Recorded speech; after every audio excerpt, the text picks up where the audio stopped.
Anong hinihingi mo? Ha?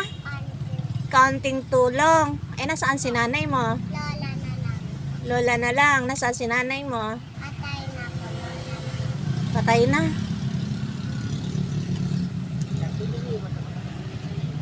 Ilan kayo magkakapatid? Dalawa na.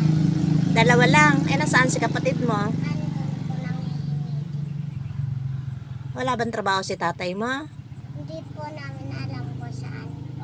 Nawala din si tatay mo. Umalis. Ibig sabihin, nakatira kayo kay lola.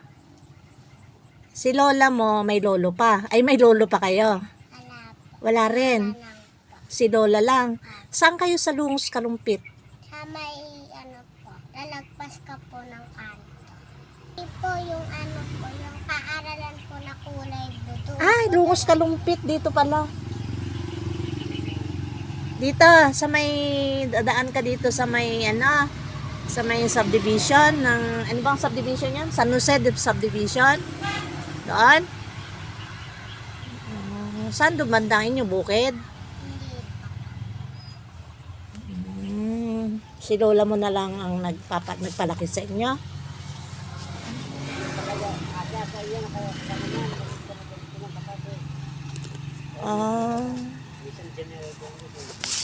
Magkano ba isang kilong bigas? Hindi ko po alam. Sigurado kang bibili ka ng bigas. Bigas na lang kaya ibigay ko sa iyo. Bumalik ka bukas. Ha? Ano? Ayaw mo? Ayaw mo ng bigas? Ha? Bigas na lang ibigay ko sa iyo. Eh si ate mo magkano na? Ang nahingi? Hindi po, 25. Eh baka naman hindi bigas ang ibibilhin ninyo. Eh gusto ko kasi bigas ang ibibigay ko. Ha? Bumalik ka bukas. Ha? Balik ka bukas. Para bigas ibibigay ko. Ha? Ayaw mo? O, sasamahan ko na kayo doon. Bibili tayong bigas. Hindi po, pipili na po kami. Ha?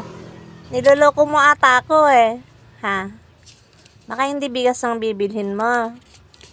Ha? O, sige, bahala ka na kung anong gawin mo dito, ha? O, dali na, kunin mo na. Thank you po. Ano sasabihin mo?